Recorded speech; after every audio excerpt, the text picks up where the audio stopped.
and welcome to Public Report. I'm Jackie Cullimer, your host. In the studio with us today is Jason Valerius. He is the outreach specialist for the Rock River Stormwater Group.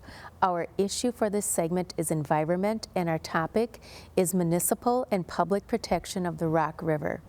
Jason, thank you so much for being with us today. Yeah, absolutely. Thanks for inviting me. Why don't you tell us about yourself and your work with the Rock River Stormwater Group? Sure. So I'm a consultant planner, and so do a lot of work with communities on a variety of topics. And one of those topics is outreach and education related to stormwater pollution prevention. And so we work with the Rock River Stormwater Group. I'm the designated outreach specialist for the group, and we work across South Central Wisconsin trying to get the message out about stormwater pollution and ways to prevent it and keep our waterways clean. Now, can you tell us about the Rock River Stormwater Group and why it was established? Yeah, so the group has been in existence since 2008, and it's a collaborative of communities up and down the Rock River, from Waupun at the north to Beloit at the south, 9 of them in total, that have responsibilities as dictated to them by the DNR and the EPA to keep their stormwater clean, basically, and to do certain activities and practices to prevent pollution as much as they can. And so a piece of that is reaching out to the general public and helping to educate people on what individuals can and should do to keep pollutants out of stormwater. And so they collaborate together and pool their resources so that they are able to work with us and get our help to carry out those activities across the region. Now, can you tell us about the Rock River and its significance to the part of Wisconsin that it's located in? Sure. So the river starts roughly up in the Waupun area. The Horicon Marsh is sort of the headwaters. It starts a little above that, but everyone's probably familiar with the Horicon Marsh. And it extends about 200 miles as the crow flies down to the Quad Cities in Illinois and Iowa. But if you were to actually canoe the river that length, it'd be about 300 miles the way it winds around along that distance. But it's a lot bigger than that in that it's part of a watershed. The entire area that drains to that river throughout all its tributaries is about 3,800 miles, just the portion in Wisconsin. And so from most of the Madison area, including the city of Middleton, is part of the watershed. Waupun, as I said, is kind of the north edge. On the east edge, there's a small part of the city of Germantown that's in the watershed. That's really the easternmost piece of it. And then the city of Beloit is the southernmost in Wisconsin, but as I said, it continues on into Illinois. So again, that's about 3,800 square miles of area that all drains to the river, and there's about 3/4 million people that live in that area, and we've got about 150 lakes and 2,300 miles of stream and river within that. So how then does the Rock River affect the other waterways that it's connected to? So there are many waterways, smaller waterways that feed the Rock. The Bark River, for example, is one, and there are many individual tributaries that feed in, and then the Rock itself feeds into the Mississippi. So what flows out of your yard probably flows into a smaller stream, which flows into a smaller river, which feeds to the Rock, which feeds to the Mississippi, which feeds to the Gulf of Mexico. And so they're all obviously connected. Now, is the Rock River healthy? The Rock River is reasonably healthy, but it does have some pollutant issues that the DNR, the Department of Natural Resources, and the EPA track. And so the primary pollutants that are known and that we're working to try to reduce are phosphorus, which is a pollutant that causes plants to grow, which you want it in your lawn because it helps your lawn grow, but you don't want it in your water because it helps algae grow. And when algae grow, it eats up all the oxygen and it deprives everything else in the water, other plants and animals, of the oxygen they need, and it can kill a waterway. The other issue, the other pollutant that's in the Rock River and many of its tributaries is suspended solids, basically silt and mud. And so as that washes off of many sources, such as construction sites, it clouds the water and makes it harder for plants and animals to live in the water. Why do you work to promote sustainable stormwater practices? Yeah, sustainability is actually a very apt term in this situation because, again, one of our main interests is having waterways, lakes, and rivers that can sustain life. We have done a better job over the past few decades, since the 70s when the environmental movement really took hold, of cleaning up our waterways. And whereas we used to have quite a few, I think, dead waterways, dead lakes and rivers that couldn't sustain life at all, we've amended our ways enough that you can fish and you can safely eat what is in those waterways, but there still are issues. And so our goal is to have waterways that sustain life, and that's, I think, really what we're looking for when we talk about sustainability.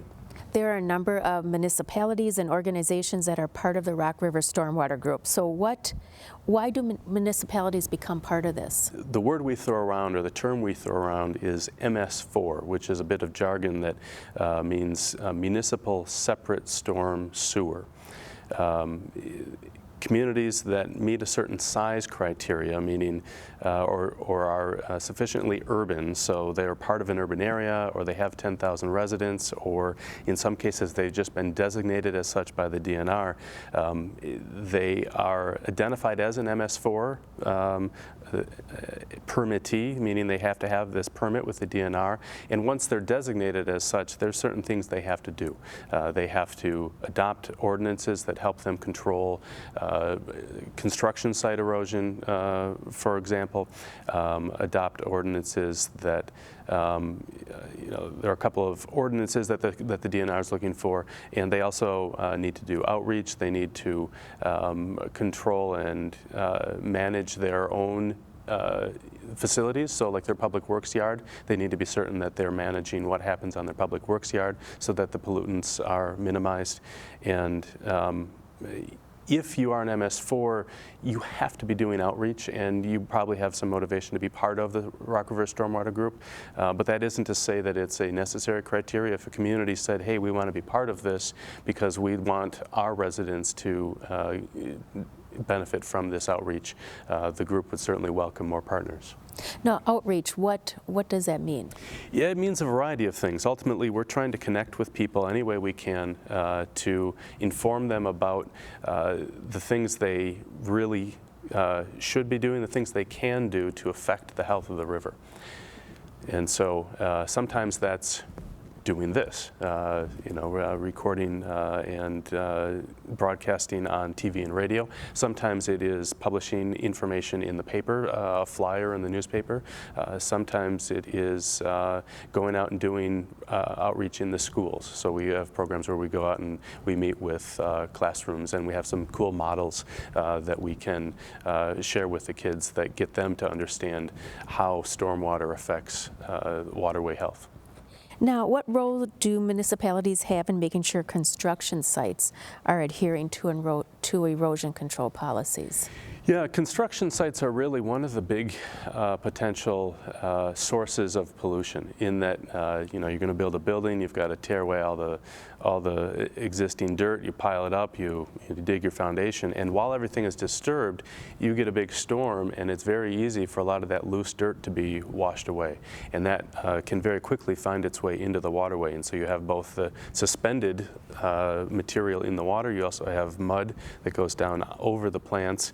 And so what cities do, especially the permitted, these MS4 communities, they have to have their own permit structure within the community for any site that's over an acre. So if you're disturbing an acre of ground, you need to get a permit that says what you're going to do during construction and to prevent erosion, and then what sort of system you're going to have in place after construction is complete to manage the stormwater every time time it rains, to be sure that you're doing your part to keep water on site and to make sure it doesn't leave your site too quickly, as is sometimes necessary. So all of our members have that responsibility to help in the permitting and the management of construction sites.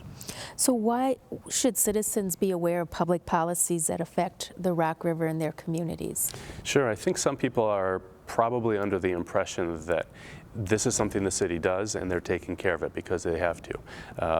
And while that is certainly the intent, that the city is managing it, the reality is that conditions are changing all the time.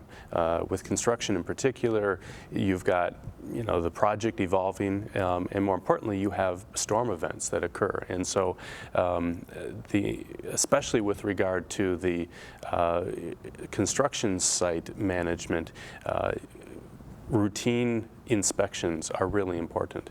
And we really look to residents, we look to all of our neighbors and people across the region to understand what pollution looks like, what stormwater pollution looks like, and be willing to point it out to the city, to their neighbor or the owner, and not in a gotcha kind of way, but just say, hey, I noticed that it looks like something's not right over here. I just thought you should be aware. So recognizing when mud is washing down the street that that's a problem is something that everyone should A, be able to do, and B, be willing to say something to someone about it. And it could be other things too. It could be other types of pollutants, paints or chemicals or oils that somehow have been dumped on the ground, and again being able to say, hey, I think that's probably not right because that's going to end up in the river. There is really a role for everyone. We want everyone to be informed, to be willing to speak up. So eventually, does everything end up in the river? Yeah, pretty much. We do what we can to encourage stormwater to infiltrate, to soak into the ground. And we can talk a little bit more about that. There's a variety of ways to do that, but the initial assumption should be that, yeah, if it goes on the ground, there's a very good chance that it can be washed directly into the river.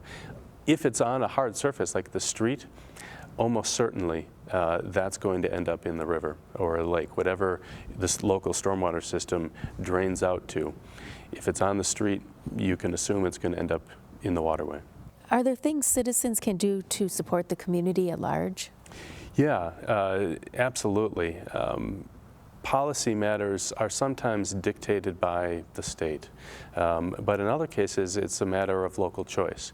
And a good example of that is the creation of a stormwater utility, which is sort of a separate funding stream and structure to ensure that a community has adequate resources to manage its stormwater system. And that's something that is not a requirement, but that many communities have opted to do.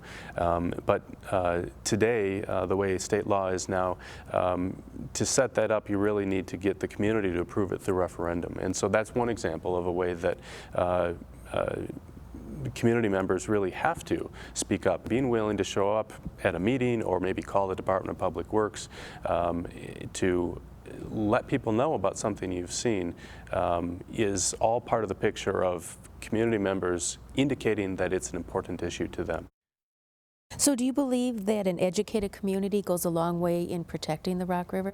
Yeah, without doubt. I mentioned that we have sort of repaired our ways over the past few decades, and when stormwater, or rather when the environmental movement took hold, the initial focus was on factories and major sources of pollution, and we call that point source pollution because you could identify a single point that pollution is coming from. And we've really stopped a lot of that and done a good job of that, and our waterways have gotten cleaner. But our focus today is what we call non-point pollution. So the pollutants that we're getting in our waterways now, like I said, the phosphorus and the suspended solids that are in the Rock River and its tributaries, are coming from everywhere. They're coming from individual lawns and individual cars and a million different places. And the only way to really combat that is to work with everyone who's in the community to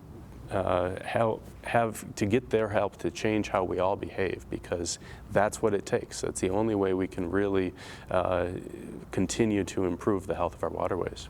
Well, thank you very much, Jason. Thank you. We've been speaking with Jason Valerius. He is the Outreach Specialist for the Rock River Stormwater Group. Our issue has been environment, and our topic, municipal and public protection of the Rock River. Thank you very much for watching Public Report.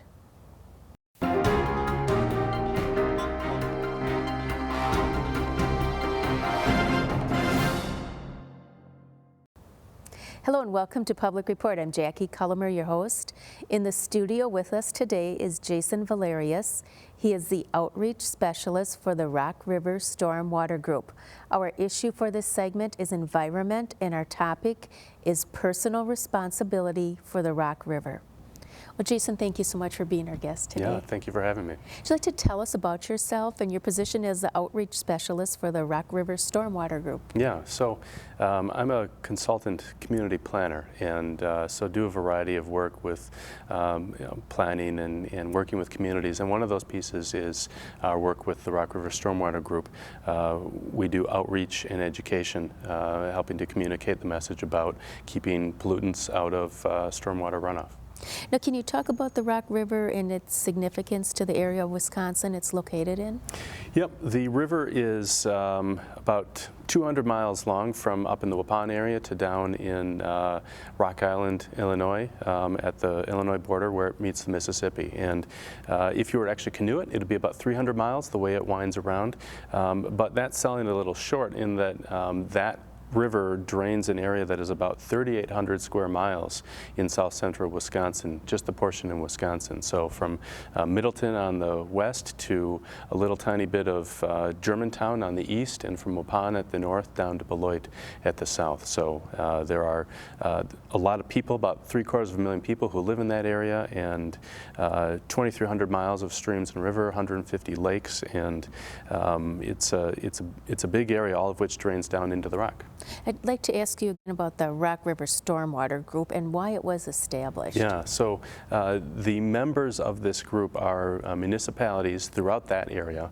Waupun is one, Beloit is one, generally on the river, but they are all communities with responsibilities to manage and try to keep clean their stormwater runoff. And so they have banded together to help one another in their meeting their permit responsibilities. They are permitted by the DNR, and one of their requirements is to do outreach and education with the general public about things that people can do on an individual level to keep our rivers and lakes clean. So how important is it for every citizen that's in a community on the Rock River to consider their personal actions and how it affects the river? It's really vital. When the environmental movement took hold in the 70s, the first focus was on what we call point source pollutants, so an industrial pipe. Industry and other users were polluting the waterways, and we've cleaned that up. But today the focus is on what we call non-point pollutants, which are the million different places across a watershed, and everything that drains to the rock is its watershed that affect the health of the water body. So things you do in your yard, things you do with your car, the way we treat our roads, all of that affects the health of the waterway. So individual actions are vital. Now, is protecting the Rock River a four-season issue to consider? Yeah, it really is. Most people probably think about it more in the summer when it's raining and when they're outside more. But we can kind of go through a list of things that people can do on an individual level, but there are definitely things to keep track of in the fall and in the winter, such as how you manage your sidewalks and how you use salt in the winter. Jason, can you talk about lawn maintenance and grass clippings? Yeah, lawn maintenance and yard maintenance is really the biggest general topic of ways that people can and should be careful in what they do. So when maintaining your lawn, don't over-fertilize. Be aware of what your lawn actually needs before you dump fertilizer on it. You can send a sample into UW Extension. and if you just do a web search for University of Wisconsin soil testing, you send a sample in and find out what your lawn actually needs, and then you know whether or and how much to fertilize. Excess fertilizer can wash off your lot into the waterways and fertilize weeds and algae instead of fertilizing your lawn if you overdo it. And so that's an important one. Mowing the lawn high rather than trying to keep it mowed very short means you don't have to mow as often, and you aren't generating as many clippings, and so those clippings are an issue too, especially when people end up leaving them in the street, because when grass clippings are left in the street, they wash into the storm drain, and that ends up in the river right away. And the problem with grass clippings is that they have phosphorus in them, and so as they decompose, they are feeding the waterway. We don't need to feed the waterway any more than it naturally has. When we do that, we create algae. The algae takes oxygen out of the water, and it makes it harder for plants and animals to live. The other thing in the yard to keep track of is pet waste, if you have a pet.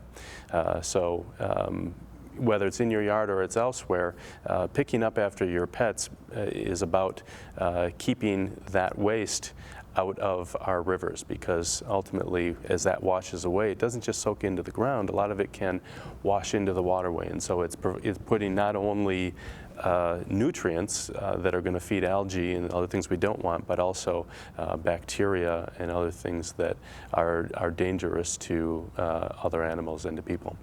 Can you talk about infiltration and rain gardens? Yeah, ideally we would like to infiltrate, get water to soak into the ground as much as we can. The challenge with cities and urban areas is that as we put up houses and driveways and roads, all those surfaces are impervious, meaning the water doesn't soak in, and so the water that falls on it, for the most part, we need to get it away so it doesn't pond up and flood us out, and in the process we're putting a lot more water straight into the waterway, and so it's getting there more quickly, and it's carrying along with it pollutants. And so to the extent that we can get more of the water to soak into the ground at our homes, we are doing the watershed, doing the Rock River a benefit. So you can create a rain